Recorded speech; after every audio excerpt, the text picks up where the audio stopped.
3. Functions of vacuoles: storage of nutrients and metabolites. Vacuoles serve as storage sites for a variety of compounds, including nutrients, ions, pigments, and secondary metabolites, e.g., alkaloids, flavonoids in plants. In animal cells, vacuoles may store water, nutrients, or even metabolic waste products. In fungi, vacuoles store nitrogen compounds and other important molecules for survival. Beat maintenance of turgor pressure: plant cells. In plant cells, vacuoles play a vital role in maintaining turgor pressure. When vacuoles fill with water, they push against the cell wall, helping to keep the cell rigid and maintaining the plant's shape. This is essential for plant cells to maintain structural integrity and function. C. Waste disposal. Vacuoles store waste products produced by cellular metabolism. In plant cells, vacuoles can also store toxins, protecting the plant from damage. For example, alkaloids and phenolic compounds are stored in vacuoles as a defense mechanism against herbivores and pathogens. D. Detoxification. In addition to waste storage, vacuoles in plant cells help detoxify by sequestering harmful compounds, reducing their harmful effects on the cell. Some vacuoles also store heavy metals, such as cadmium or lead, in specialized forms that prevent cellular damage. E. Pigment storage. Vacuoles in plant cells often store pigments like anthocyanins, which give flowers and fruits their red, purple, or blue colors. These pigments are important for attracting pollinators and seed dispersers, aiding in the plant's reproductive process. F. Intracellular digestion. Vacuoles also play a role in digestion, especially in animal cells. In macrophages and other phagocytic cells, vacuoles fuse with lysosomes containing digestive enzymes, breaking down ingested food particles or pathogens. G. Homeostasis. In freshwater organisms, contractile vacuoles help maintain osmotic balance by expelling excess water that enters the cell through osmosis, thus protecting the cell from osmotic lysis. 4. Vacuole and cellular homeostasis. Osmoregulation. In aquatic organisms, vacuoles play an important role in osmoregulation. For instance, in freshwater protists like Paramecium, contractile vacuoles actively pump out excess water that accumulates in the cell due to osmosis. Cellular support. Vacuoles, by exerting turgor pressure, help plants maintain rigidity and stand upright, even in the absence of external support. 5. Biogenesis of vacuoles. Vacuoles can originate from the endoplasmic reticulum, or the Golgi apparatus, where vesicles filled with enzymes and other compounds fuse to form vacuoles. The differentiation of vacuoles from smaller vesicles involves a complex interaction of cellular components, including the tonoplast, endoplasmic reticulum, and other vesicular systems within the cytoplasm. 6. Previous year questions. CSIR Net JRF with answers June 2018. Which organelle is involved in the maintenance of turgor pressure in plant cells? A. Mitochondrion. B. Nucleus. C. Vacuole. D. Chloroplast. Answer C. Vacuole. Explanation. The vacuole in plant cells stores water and maintains turgor pressure, which is essential for the rigidity and shape of the plant cell. December 2019. The vacuole in Paramecium is mainly responsible for a. Photosynthesis. B. Excretion of waste. C. Osmoregulation. D. Storage of food. Answer C. Osmoregulation. Explanation. The contractile vacuole in Paramecium expels excess water from the cell, maintaining osmotic balance in freshwater environments. December 2020. In which of the following plant tissues are vacuoles most prominently involved in storing pigments? A. Leaves. B. Fruits. C. Roots. D. Stems. Answer B. Fruits. Explanation. In plant fruits, vacuoles store pigments such as anthocyanins, which give the fruits their color. This concludes the lecture on vacuoles. Let me know if you would like to proceed with the next topic. You said chloroplast. ChatGPT said cellular organization, chloroplast, structural organization and function. Chloroplasts are specialized organelles found in the cells of plants, algae, and protists. They are the site of photosynthesis, a process in which light energy is converted into chemical energy stored in glucose molecules. Chloroplasts are essential for the production of oxygen and organic compounds, which are critical for life on Earth. In addition to their role in photosynthesis, chloroplasts have various other functions related to metabolism, growth, and adaptation to environmental conditions. 1. Structure of chloroplasts. Outer membrane. The outer membrane is smooth and permeable to small molecules and ions. It acts as a protective layer and regulates the exchange of materials with the cytoplasm. Inner membrane. The inner membrane is selectively permeable and contains transport proteins that regulate the entry of ions and metabolites. It encloses a fluid-filled space called the stroma. Stroma. The stroma is a gel-like substance that contains enzymes, ribosomes, and DNA. It is the site of the Calvin cycle, light-independent reactions of photosynthesis, where carbon dioxide is fixed into organic molecules. Thylakoid membranes. The thylakoid membranes are organized into stacks called grana, singular, granum. These membranes contain the pigment chlorophyll, which is essential for the absorption of light during the light-dependent reactions of photosynthesis. Lumen of thylakoid. The space inside the thylakoid membrane is called the thylakoid lumen, which plays a crucial role in the generation of a proton gradient during photosynthesis. Granum. A granum consists of a series of stacked thylakoid membranes. Multiple grana are connected by stromal lamellae, which are unstacked thylakoid membranes. This structure maximizes the surface area available for light absorption. 2. Chlorophyll and photosynthetic pigments. Chlorophyll. The most important pigment in chloroplasts is chlorophyll, which exists primarily in two forms, chlorophyll and chlorophyll B. Chlorophyll absorbs light in the blue and red regions of the spectrum, and it is responsible for the green color of plants.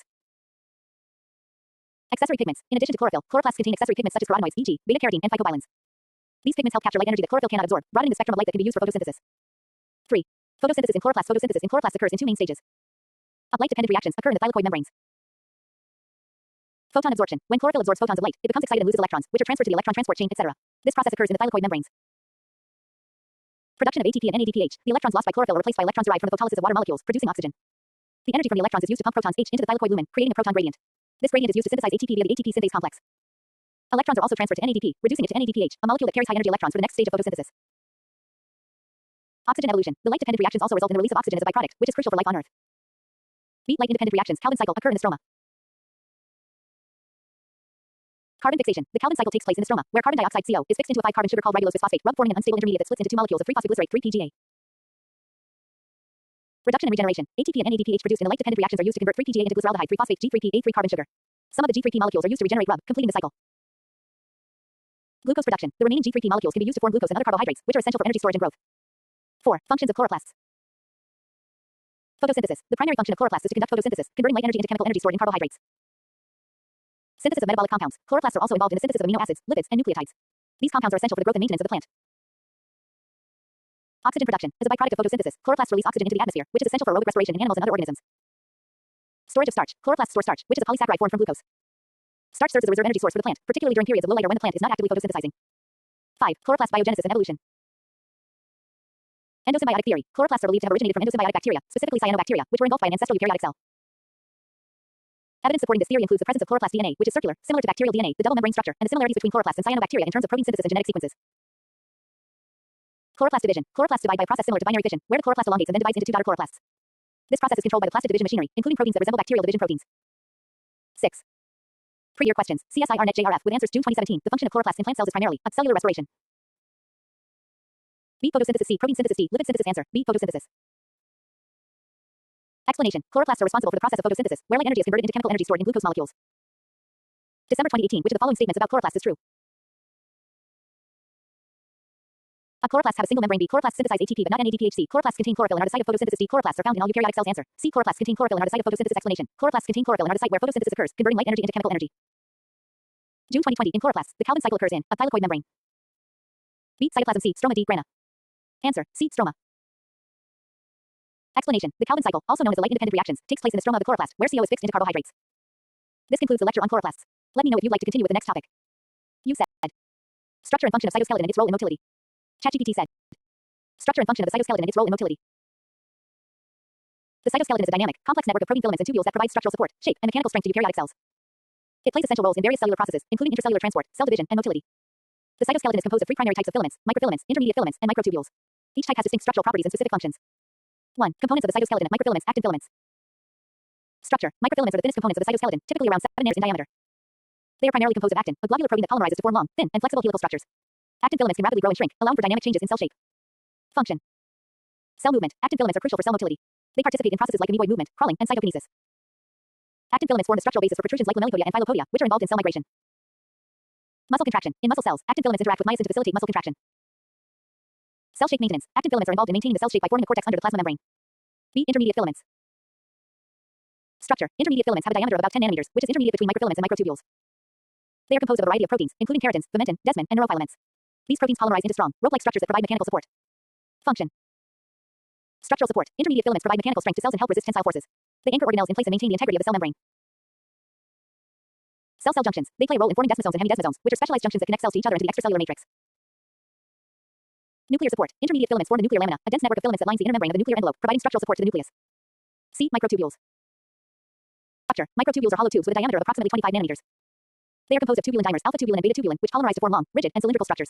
Microtubules are highly dynamic and undergo polymerization and depolymerization in response to cellular signals. Function. Intracellular transport. Microtubules serve as tracks for the transport of organelles, vesicles, and macromolecules within the cell. Motor proteins like kinesin and dynein move along microtubules to carry cargo. Meiotic spindle formation. During cell division, microtubules form the meiotic spindle, which is responsible for segregating chromosomes into daughter cells. Cilia and flagella. Microtubules are the structural core of cilia and flagella, which are responsible for cellular motility. These structures are composed of a 9+2 arrangement of microtubule doublets. 2. Role of cytoskeleton in motility. The cytoskeleton plays a critical role in cell motility, allowing cells to move and change shape in response to environmental signals. Cell motility is essential for processes such as wound healing, immune response, and embryonic development. Actin-based motility. Lamellipodia and filopodia formation. Actin filaments polymerize at the leading edge of the cell, forming lamellipodia broad, sheet-like projections, and filopodia thin, spike-like protrusions. These structures push the cell membrane forward and help the cell move across surfaces. Cytokinesis. During cell division, actin filaments form a contractile ring at the center of the cell. This ring contracts to divide the cytoplasm between the two daughter cells, a process called cytokinesis. Amoeboid movement. In some cell types, e.g., immune cells, actin polymerization at the front of the cell and actin depolymerization at the rear contribute to amoeboid movement, where the cell moves by forming protrusions like pseudopodia that push the cell forward. B. Microtubule-based motility. Intracellular transport. Microtubules serve as tracks for motor proteins such as kinesin, which moves cargo toward the plus end of microtubules, and dynein, which moves cargo toward the minus end. These motor proteins enable the movement of organelles, vesicles, and other cargo within the cell. Cilia and flagella movement. Cilia and flagella are involved in cellular motility, especially in single-celled organisms and some multicellular organisms like sperm.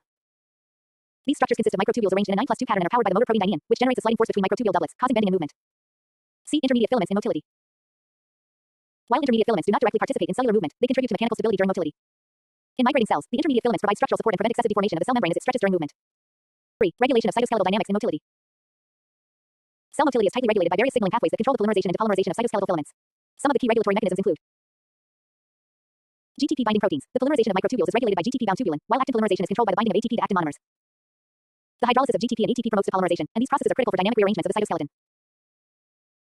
Small GTPases. Proteins like Rho, RAC, and CDC42 regulate the formation of actin filaments at the leading edge of the cell. These GTPases control the activity of actin binding proteins, which promote polymerization or depolymerization, driving cell movement.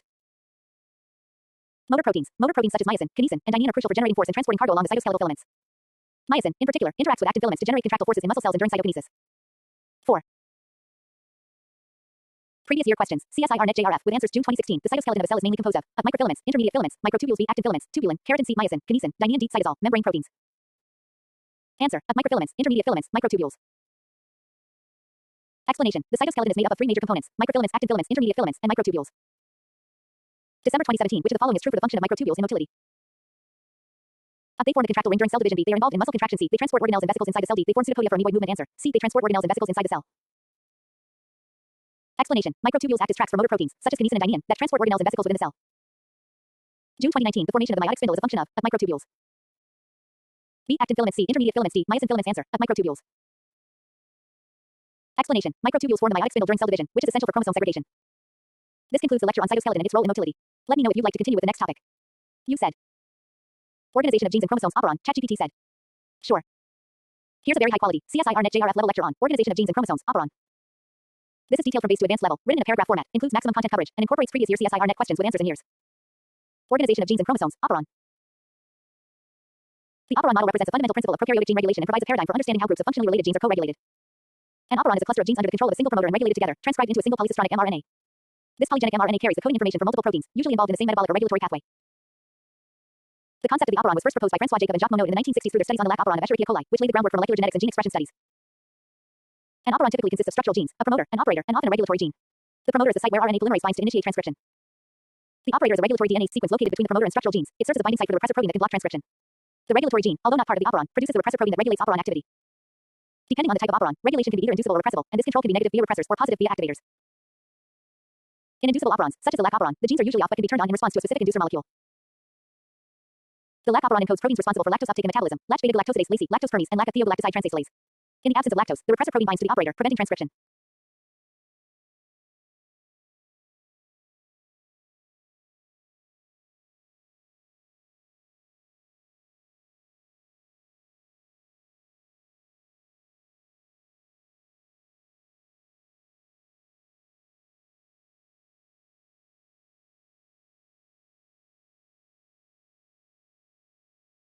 When lactose is present, it is converted into allolactose, which acts as an inducer by binding to the repressor, changing its conformation and preventing its binding to the operator, thereby allowing transcription to proceed. Contrast operons, like the TRP operon, are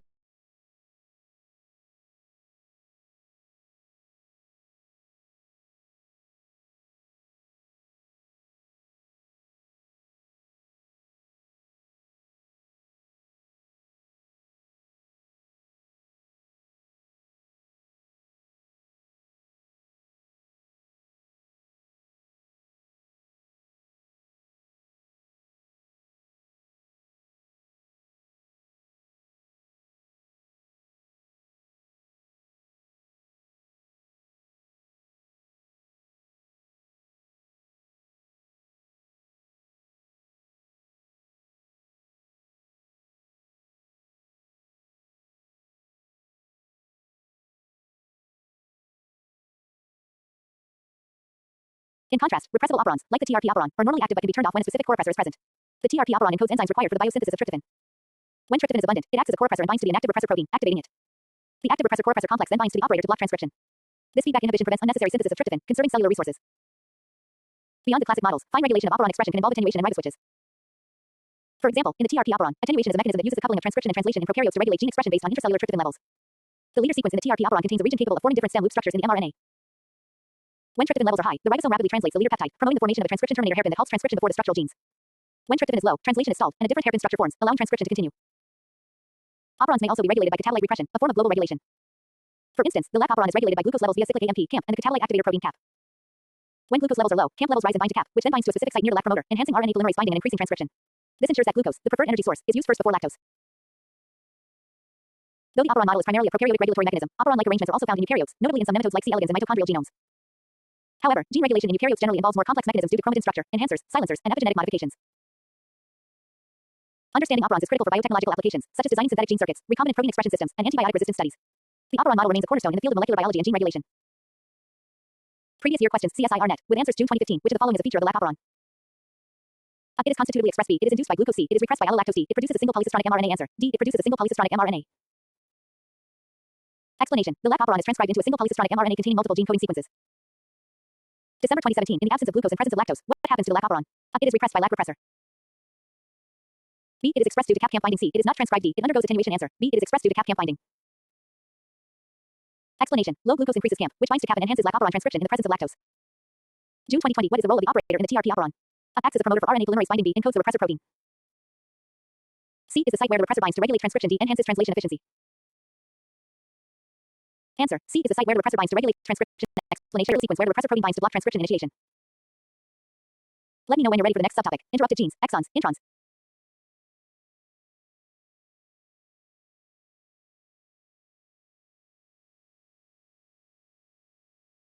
Previous year questions. CSIR-NET. With answers June 2015. Which of the following is a feature of the lac operon? It is constitutively expressed. B. It is induced by glucose. C. It is repressed by allolactose. D. It produces a single polycistronic mRNA. Answer. D. It produces a single polycistronic mRNA. Explanation. The lac operon is transcribed into a single polycistronic mRNA containing multiple gene coding sequences. December 2017. In the absence of glucose and presence of lactose, what happens to the lac operon? It is repressed by lac repressor. B. It is expressed due to CAP-CAMP binding. C. It is not transcribed. D. It undergoes attenuation. Answer. B. It is expressed due to CAP-CAMP binding. Explanation. Low glucose increases CAMP, which binds to CAP and enhances lac operon transcription in the presence of lactose. June 2020. What is the role of the operator in the TRP operon? Acts as a promoter for RNA polymerase binding. B. Encodes the repressor protein. C is the site where the repressor binds to regulate transcription. D. Enhances translation efficiency. Answer. C is the site where the repressor binds to regulate transcription. Explanation. The operator is a regulatory sequence where the repressor protein binds to block transcription initiation. Let me know when you're ready for the next subtopic. Interrupted genes, exons, introns, and overlapping genes, or anything else in this unit. You said. Unique and repetitive DNA. ChatGPT said. Here's your very high-quality CSIR-NET JRF Life Sciences lecture on unique and repetitive DNA, crafted with maximum detail, based on previous year CSIR-NET trends, in paragraph format and without any tables. It includes space to advanced concepts, previous year questions with year and answers, and focuses entirely on helping you crack the exam with this single source of study. Unique and repetitive DNA, CSIR-NET level lecture. The eukaryotic genome is a complex assembly of different DNA sequences that can broadly be classified into unique, single-copied DNA and repetitive DNA based on the number of times a sequence appears in the genome. This classification is crucial to understand genome organization, gene expression, evolution, and genome mapping. Unique DNA sequences, also called single-copy DNA, are sequences that appear only once or a few times in the genome. These sequences primarily encode structural genes, protein coding regions including exons and regular sequences. In humans and other eukaryotes, unique DNA comprises 25-50% of the genome.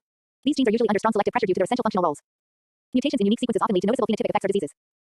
These sequences also include gene families with very low copy number and pseudogenes that have arisen by gene duplication followed by inactivation. In contrast, repetitive DNA sequences are non-coding and present in multiple copies, either randomly repeated or dispersed throughout the genome. They constitute a major portion of the eukaryotic genome. For example, over 50% of a human genome is repetitive.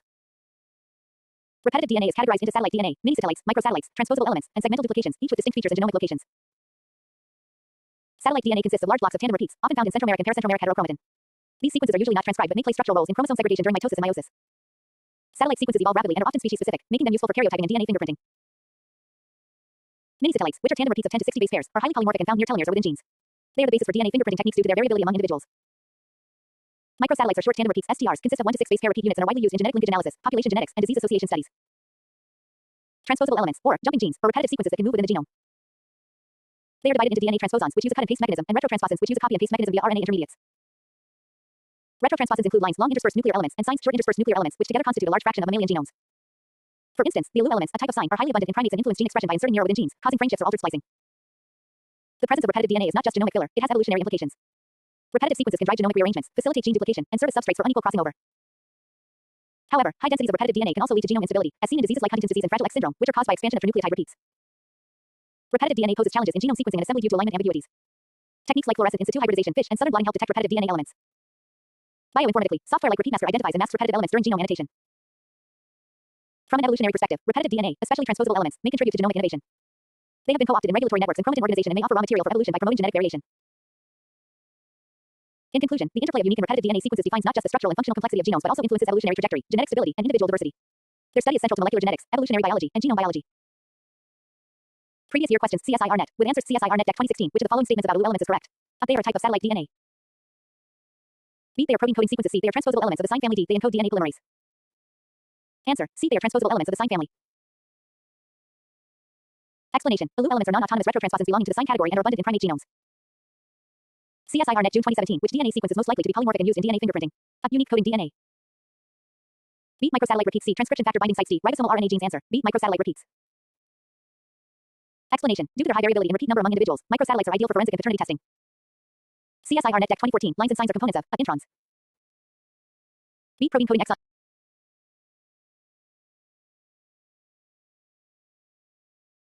Explanation. Due to their high variability in repeat number among individuals, microsatellites are ideal for forensic and paternity testing. CSIR-NET Deck 2014. Lines and signs are components of introns. B. Protein coding exon. C. Satellite DNA. D. Repetitive DNA. Answer. D. Repetitive DNA. Explanation. Lines and signs are interspersed repetitive elements found throughout the genome, mainly non-coding but capable of impacting gene expression. Let me know when you're ready for the next subtopic. Interrupted genes, exons, introns, overlapping genes, or another unit. I'm here to make sure every topic you study is 100% exam ready. You said, interrupted genes, ChatGPT said. Here is your ultra-detailed CSIRNet JRF Life Sciences lecture on interrupted genes, fully aligned with the previous year's trends. The content is crafted at the highest level with no empty space, maximum word limit, no tables, and includes 3 previous year questions with answers in here. This lecture is designed to be your only study material for this topic. Interrupted genes, CSIRNet level detailed lecture. The concept of interrupted genes marks a fundamental distinction between prokaryotic and eukaryotic gene structures. In prokaryotes, genes are typically continuous, meaning the coding sequence is uninterrupted and directly translatable into protein. However, in eukaryotic organisms, the vast majority of genes are interrupted, composed of exons, express sequences, and introns intervening sequences. These genes do not produce functional mRNA directly from transcription but require post-transcriptional RNA processing to remove introns and join exons, a process termed splicing.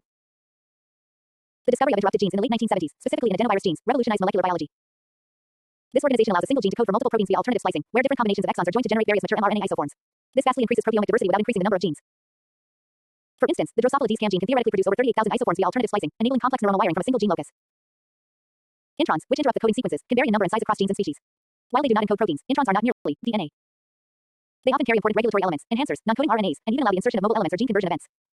Introns may also play structural roles by spacing out exons, thereby protecting coding regions during recombination or mutagenesis. The mechanism of intron removal involves the spliceosome, a large ribonucleoprotein complex composed of snRNPs, small nuclear ribonucleoproteins, and other associated proteins. The canonical splicing signals include the 5' splice site GU, 3' splice site AG, branch point A, and polypyrimidine tract. Precise recognition of these sequences ensures the accurate excision of introns and joining of exons. Interrupted genes are classified into types based on the presence or absence of introns. Type 1, continuous genes, usually found in prokaryotes and organelles like mitochondria. Type 2, interrupted genes with introns, typical of nuclear genes in eukaryotes. Type 3, split genes in organelles like chloroplasts and mitochondria that may show group I and 2 introns, which are self-splicing ribozymes, an ancient mechanism retained from early RNA world evolution.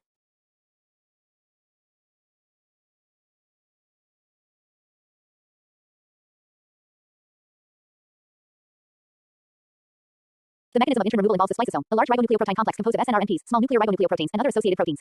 The canonical splicing signals include the 5' splice site GU, 3' splice site AG, branch point A, and polypyrimidine tract. Precise recognition of these sequences ensures the accurate excision of introns and joining of exons. Interrupted genes are classified into types based on the presence or absence of introns. Type 1, continuous genes, usually found in prokaryotes and organelles like mitochondria. Type 2, interrupted genes with introns, typical of nuclear genes in eukaryotes. Type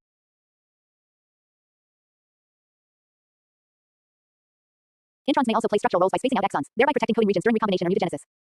The mechanism of intron removal involves the spliceosome. While they do not encode proteins, introns are not merely junk DNA.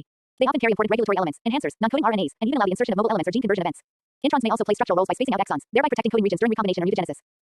The mechanism of intron removal involves the spliceosome, a large ribonucleoprotein complex composed of snRNPs, small nuclear ribonucleoproteins, and other associated proteins. The canonical splicing signals include the 5' splice site GU, 3' splice site AG, branch point A, and polypyrimidine tract. Precise recognition of these sequences ensures the accurate excision of introns and joining of exons. Interrupted genes are classified into types based on the presence or absence of introns. Type 1, continuous genes, usually found in prokaryotes and organelles like mitochondria. Type 2, interrupted genes with introns, typical of nuclear genes in eukaryotes. Type 3, split genes in organelles like chloroplasts and mitochondria that may show group I and 2 introns, which are self-splicing ribozymes, an ancient mechanism retained from early RNA world evolution. Another evolutionary consequence of interrupted genes is the facilitation of exon shuffling, where recombination between exons of different genes can lead to new gene functions, aiding evolution. Exon intron boundaries often occur at domain junctions, supporting the modular theory of protein evolution. In some organisms and genes, intron gain and loss events are documented, showing dynamic changes in genome evolution. Introns may be gained through transposon insertions or duplication and insertion, while lost via reverse transcription and recombination. Intron-rich genes are more commonly seen in complex multicellular eukaryotes, while intron-poor genomes like yeast exhibit more compact gene structures. In summary, interrupted genes represent a hallmark of eukaryotic genome complexity. They are not just fragmented coding units but are key to regulation, diversity, and evolution. Their processing, maintenance, and evolutionary implications are central topics in molecular genetics and genome biology, making them frequently asked areas in CSIRNet JRF examinations. Previous year questions, CSIRNet, with answers CSIRNet December 2015. Interrupted genes are characterized by a presence of stop codons within open reading frame B, presence of repeated elements in exon C, presence of introns separating exons D, short upstream untranslated regions. Answer C, presence of introns separating exons. Explanation: interrupted genes are defined by non-coding introns interrupting the coding exon sequences. CSIRNet June 2018. Which of the following is not a function of introns? Enhancing recombination. B coding for protein C, regulating gene expression. D, facilitating exon shuffling. Answer B, coding for proteins. Explanation: introns are non-coding, but they can enhance recombination, regulate expression, and promote exon shuffling. CSIRNet Deck 2019. Self-splicing introns are typically found in bacterial operons.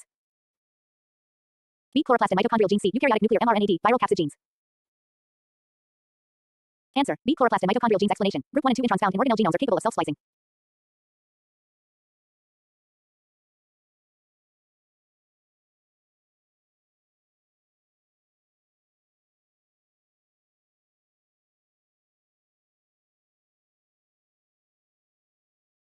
Previous year questions, CSIRNet, with answers CSIRNet December 2015. Interrupted genes are characterized by a presence of stop codons within open reading frames B, presence of repeated elements in exon C, presence of introns separating exons D, short upstream untranslated regions. Answer C, presence of introns separating exons. Explanation: interrupted genes are defined by non-coding introns interrupting the coding exon sequences. CSIRNet June 2018. Which of the following is not a function of introns?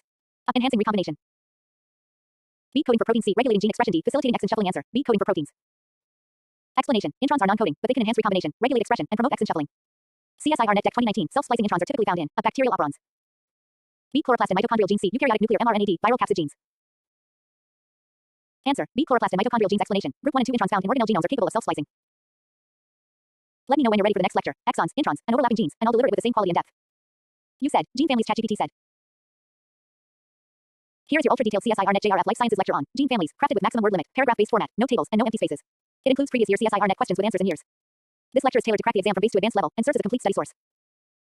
Gene families. CSIR-NET JRF Life Sciences detailed lecture. Gene families are groups of related genes that share a common ancestral gene and often possess similar sequences and biological functions. These genes have arisen through the process of gene duplication, followed by divergent evolution. The concept of gene families provides deep insight into molecular evolution, functional diversity, and genome organization in both prokaryotes and eukaryotes. The concept of gene families provides deep insight into molecular evolution, functional diversity, and genome organization in both prokaryotes and eukaryotes. Gene families can be located in clusters on the same chromosome or dispersed throughout the genome. Despite having a shared origin, members of a gene family may evolve to perform distinct but related biological roles. At the molecular level, gene duplication occurs through several mechanisms, including unequal crossing over, retrotransposition, segmental duplication, and whole genome duplication. Once duplicated, the two gene copies can follow different evolutionary trajectories. One copy may retain the original function while the other is free to accumulate mutations. This can lead to neofunctionalization, where the duplicate acquires a novel function. Subfunctionalization, where each copy retains a subset of the original gene's function. Non-functionalization, where one copy becomes a pseudogene due to deleterious mutations. Examples of gene families in eukaryotes include the globin gene family, olfactory receptor genes, Hox genes, immunoglobulin genes, keratin genes, and histone genes.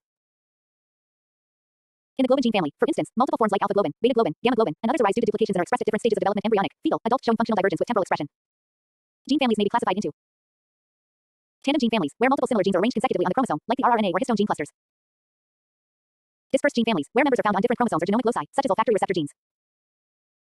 Gene families are important not only for understanding functional redundancy and biological robustness, but also for facilitating evolutionary innovations. Redundant gene copies provide raw material for evolutionary experimentation without risking loss of essential function. The Hox gene family exemplifies this evolutionary expansion. Hox genes control body plan development and are arranged in a collinear fashion with their expression pattern along the anterior posterior of the embryo. Gene duplication and divergence have led to complex patterning systems in vertebrates from a simpler ancestral Hox cluster. Molecular mechanisms maintaining gene families involve concerted evolution and gene conversion. In certain gene families, such as ribosomal RNA genes and histone genes, high sequence similarity among gene copies is maintained through gene conversion and unequal crossover, ensuring functional consistency. This is termed concerted evolution. In contrast, gene families like the MHC, major histocompatibility complex, or olfactory receptors display high sequence variability, reflecting birth and death evolution, where some gene copies are maintained while others become pseudogenes or are deleted over time. Gene families can also include pseudogenes, which are non-functional copies of genes that have lost their coding ability due to accumulated mutations. While pseudogenes were once considered useless, many are now recognized to have regulatory roles, acting as Myrna sponges, decoy sequences, or even producing non-coding RNAs. In the genomic era, gene families are identified using sequence homology, phylogenetic analysis, and domain architecture comparisons. The presence of conserved motifs or protein domains, such as kinase domains or zinc finger motifs, often links members of a gene family. Gene families also have relevance in biomedicine and biotechnology. For instance, cytochrome P450 gene families are involved in drug metabolism and detoxification. Mutations or copy number variations in gene families can lead to diseases, such as thalassemia from disrupted globin genes, or immunodeficiencies from defective immunoglobulin gene rearrangement. In summary, gene families reflect the genomic and evolutionary complexity of organisms, offering functional diversity, robustness, and innovation. Understanding their organization, evolution, and regulation is essential for mastering molecular biology and genomics, and they are a high-priority area for CSIR-NET Life Sciences examination. Previous year questions. CSIR-NET JRF. CSIR-NET June 2014. Which of the following gene families is associated with vertebrate development and exhibits collinearity and expression along the body axis? A. Globin genes. B. Histone genes. C. Hox genes. D. rRNA genes. Answer. C. Hox genes. Explanation. Hox genes are crucial in body patterning and are expressed collinearly, with gene order corresponding to spatial expression. CSIR-NET Deck 2016. Gene families with highly similar sequences due to gene conversion are said to evolve by a divergent evolution. B. Convergent evolution. C. Concerted evolution. D. Adaptive evolution. Answer. C. Concerted evolution. Explanation. Concerted evolution maintains sequence similarity among gene family members via gene conversion and recombination. CSIR-NET June 2019. The birth and death model of gene family evolution is characterized by an equal retention of all gene duplicates. B. Loss of function in all gene duplicates. C. Constant turnover where some genes persist and others are lost. D. Strict conservation of gene order. Answer. C. Constant turnover where some genes persist and others are lost. Explanation. This model explains variability in gene families like olfactory receptors, where gene gain and loss occurs over time. Let me know when you're ready for the next lecture. Exons, introns, and overlapping genes, or any other topic from the CSIR-NET Life Sciences syllabus. I'll keep the same highest standard for each one. You said. Structure of chromatin and chromosomes. ChatGPT said. Here is your CSIR-NET JRF Life Sciences ultra detailed lecture on structure of chromatin and chromosomes, designed with maximum word limit and highly informative content. Paragraph format only. No tables. Directly tailored to past CSIR-NET questions and important focus areas. Includes 2 to 3 CSIR previous year questions with answers in years. This is your complete coaching material, so every sentence is packed with essential content to crack the exam. Structure of chromatin and chromosomes. CSIR-NET Life Sciences lecture. Chromatin is the dynamic complex of DNA and proteins found within the nucleus of eukaryotic cells, whose organization plays a fundamental role in gene regulation, DNA replication, and chromosome segregation. Structurally, chromatin exists in varying degrees of condensation depending on the phase of the cell cycle and functional requirements of the cell. The chromatin structure can be divided into euchromatin, a less condensed and transcriptionally active form, and heterochromatin, which is more condensed and typically transcriptionally silent. Heterochromatin itself is further classified into constitutive heterochromatin, which remains permanently condensed, e.g., centromeres, telomeres, and facultative heterochromatin, which may become euchromatic under certain conditions, as in the case of the inactivated X chromosome in female mammals' bar body. At the molecular level, the fundamental unit of chromatin is a nucleosome, which consists of approximately 147 base pairs of DNA wrapped around a histone octamer. This octamer is composed of 2 copies each of the core histone proteins, H2A, H2B, H3, and H4. These histone proteins are small, basic, and highly conserved across eukaryotes, possessing N-terminal tails that protrude from the nucleosome and are subject to post-translational modifications such as acetylation, methylation, phosphorylation, and ubiquitination. These modifications constitute the histone code, which regulates chromatin structure and gene expression. Adjacent nucleosomes are linked by a stretch of linker DNA, which varies in length among species and cell types, and is bound by histone H1, the linker histone. Histone H1 facilitates the folding of the nucleosomal, beads on A string, fiber into higher order structures. The 30 nanometers fiber, a more condensed form of chromatin, arises through interactions among nucleosomes and histone H1. The precise structure of the 30 nanometers fiber is still debated, with models such as the solenoid model and the zigzag model proposed. Beyond this, during mitosis, chromatin undergoes further condensation to form metaphase chromosomes, assisted by non-histone proteins such as condensins and cohesins, which organize chromatin loops and maintain sister chromatin cohesion. The chromatin is anchored to a nuclear scaffold or matrix, which contributes to the structural integrity and functional compartmentalization of the genome. DNA elements known as matrix attachment regions, MARS, or scaffold attachment regions, SARS, facilitate this anchoring. These interactions organize chromatin into loop domains, which are crucial for regulating transcription and replication. Each loop domain contains active or inactive gene regions depending on the presence of transcription factors, enhancers, and repressive elements. Chromosomes are the most condensed form of chromatin, visible under light microscope during cell division. A metaphase chromosome typically consists of 2 identical sister chromatids joined at the centromere, a region essential for proper segregation through spindle fiber attachment via the kinetochore. Chromosomes are structurally subdivided into a short arm P-arm and a long arm Q-arm. The telomeres, repetitive DNA sequences at the ends of chromosomes, protect the chromosome ends from degradation and prevent them from being recognized as double-stranded breaks. Telomeres are maintained by the enzyme telomerase, which is active in stem cells and cancer cells but largely inactive in somatic cells, contributing to cellular aging. Chromosomes are classified based on centromere position into metacentric, centromere in the middle, submetacentric, acrocentric, and telecentric. Human chromosomes exhibit all types except telecentric. The karyotype, which is the full set of chromosomes of a cell, reveals both the number and morphology of chromosomes and is used diagnostically to detect chromosomal abnormalities. Epigenetic regulation plays a significant role in chromatin remodeling. Proteins like chromatin remodeling complexes, e.g., SWI-SNF, ISWI, use ATP hydrolysis to reposition or repict nucleosomes, thereby influencing access to DNA. DNA methylation, particularly at CPG islands, also contributes to heterochromatin formation and gene silencing. Together, these mechanisms determine whether specific chromatin regions are transcriptionally permissive or repressive, directly impacting gene expression and cellular identity. In summary, the structural organization of chromatin and chromosomes is central to the control of all DNA-dependent processes karyotes. From the nucleosome to the metaphase chromosome, each level of organization is tightly regulated by complex interplay of histone modifications, non-histone proteins, and architectural DNA elements, ensuring faithful replication, segregation, and regulated gene expression. Understanding these structures is essential for grasping not only the fundamentals of molecular biology but also the mechanistic basis of epigenetic inheritance, genomic stability, and disease. Previous year questions: CSIR-NET JRF, CSIR-NET DEC 2013. Which of the following is correct regarding the structure of the nucleosome core particle? A contains 200 BP of DNA in all 5 histones. B contains 147 BP of DNA in histones H2A, H2B, H3, H4. C contains 147 BP of DNA in histones H1, H2A, H3, H4. D contains 200 BP of DNA in only H1 histone. Answer: B contains 147 BP of DNA in histones H2A, H2B, H3, H4. CSIR-NET June 2015. Histone H1 is involved in a nucleosome core formation. B DNA replication. Seed stabilization of 30 nanometers chromatin fiber. D telomere maintenance. Answer: seed stabilization of 30 nanometers chromatin fiber. CSIR-NET DEC 2017. In metaphase chromosomes, the region where spindle fibers attach is called a telomere. B kinetochore. C centromere. D chromomer. Answer: B kinetochore. Explanation: the kinetochore is a protein complex assembled at the centromere that mediates attachment to spindle microtubules. Let me know the next topic you want. For example, DNA replication and control, regulation of gene expression in eukaryotes, or anything else from Unit 2. I'll maintain the same depth and quality throughout. You said heterochromatin. ChatGPT said. Here is your ultra-detailed CSIR-NET JRF level lecture on heterochromatin, crafted to maximize your exam success. Full-length, information-dense paragraph format. No tables or empty space. Completely based on CSIR-NET previous year trends. Includes 2 to 3 previous year questions with answers in year mentioned. Tailored is your only coaching material, deep, advanced, and precise. Heterochromatin, CSIR-NET Life Sciences high-level lecture. Heterochromatin represents a tightly packed, transcriptionally inactive form of chromatin, essential for structural organization of the genome and epigenetic regulation. In eukaryotic nuclei, chromatin exists in 2 major conformations: euchromatin, which is loosely packed and generally transcriptionally active, and heterochromatin, which remains more condensed and is usually transcriptionally silent. The term heterochromatin was coined by Emil Heitz in the 1920s, based on cytological observations that some chromatin stains more densely during interphase. Heterochromatin is not a passive structure; rather, it is dynamically regulated and involved in maintaining genomic stability, regulating gene expression, silencing repetitive sequences, and orchestrating higher order chromosomal architecture. Heterochromatin is broadly divided into constitutive heterochromatin and facultative heterochromatin. Constitutive heterochromatin is permanently condensed and comprises DNA sequences that are not transcribed under normal circumstances. It is rich in repetitive DNA elements, such as satellite DNA, and is found primarily in regions like the centromeres, telomeres, and paracentromeric regions. This type of heterochromatin is conserved across species and plays crucial roles in chromosome segregation, nuclear architecture, and telomere protection. Constitutive heterochromatin is heavily methylated at cytosine residues, especially in CPG contexts, and its associated histones often bear repressive modifications such as H3K93, trimethylation of lysine 9 on histone H3, which serve as binding sites for heterochromatin protein 1, HP1, a key effector in heterochromatin spreading and maintenance. In contrast, facultative heterochromatin is a reversible form of heterochromatin that can switch between active and inactive states depending on the developmental context or environmental cues. A classical example is X chromosome inactivation in female mammals, where one X chromosome becomes transcriptionally silent through heterochromatinization, forming a dense structure known as the Barr body. This process is mediated by the XISTRNA, which coats the inactive X chromosome and recruits chromatin-modifying complexes, including polycomb repressive complex 2-PRC2, which catalyzes H3K27Me3, a hallmark of facultative heterochromatin. Facultative heterochromatin allows precise spatiotemporal control of gene expression, especially during development, differentiation, and cell type specification. Heterochromatin is regulated by a network of epigenetic modifications that create a silencing environment. These include histone distillation, DNA methylation, and the recruitment of silencing proteins. The formation of heterochromatin involves nucleation, spreading, and maintenance, where small initial foci of silencing can extend over large genomic regions. Importantly, non-coding RNAs and RNA interference (RNAi) pathways also play roles in heterochromatin assembly, especially in organisms like Schizosaccharomyces pombe, where SERNA-directed heterochromatin formation is a well-characterized process. During cell division, heterochromatin contributes to centromere and kinetochore function, ensuring accurate segregation of chromosomes. Its rigidity and compaction make it less accessible to DNA-binding proteins, thereby protecting the genome from aberrant recombination and expression of transposable elements. In aging cells and certain diseases, such as cancer, alterations in heterochromatin structure can lead to genomic instability and epigenetic misregulation. For example, loss of constitutive heterochromatin marks like H3K9me3 has been observed in aged senescent cells, correlating with reactivation of silenced genes and transposons. Technological advances, such as ChIP-seq, ATAC-seq, and HiSeq, have helped reveal that heterochromatin occupies distinct nuclear territories, often located at the nuclear periphery or around the nucleolus, forming structures like lamina-associated domains (LADs) and nucleolar-associated domains (NADs). These domains are spatially separated from euchromatin, reinforcing a compartmentalized genome organization. In summary, heterochromatin is a highly condensed, transcriptionally repressive chromatin state that is essential for genome integrity, nuclear organization, and epigenetic gene silencing. It functions not only as a passive structural component but also as a dynamic regulator of gene expression and chromosomal behavior. Understanding the formation and regulation of heterochromatin is crucial for deciphering the epigenetic basis of development and disease, making it a frequently tested and conceptually rich topic in the CSIRNet Life Sciences syllabus. CSIRNet Previous Year Questions. Heterochromatin. CSIRNet Deck 2016. Which of the following histone modifications is most associated with heterochromatin formation? A. H3K4me3. B. H3K9ACC. H3K9me3D. H4K16AC. Answer. C. H3K9me3. Explanation. H3K9me3 is a hallmark of constitutive heterochromatin and is recognized by HP1 for silencing. CSIRNet June 2013. The bar body seen in the nuclei of mammalian female cells is an example of a constitutive heterochromatin.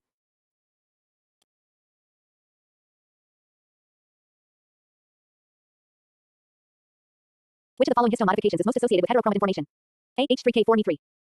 B. H3K9ACC. H3K9me3D. H4K16AC. Answer. C. H3K9me3. Explanation. H3K9me3 is a hallmark of constitutive heterochromatin and is recognized by HP1 for silencing. CSIRNet June 2013.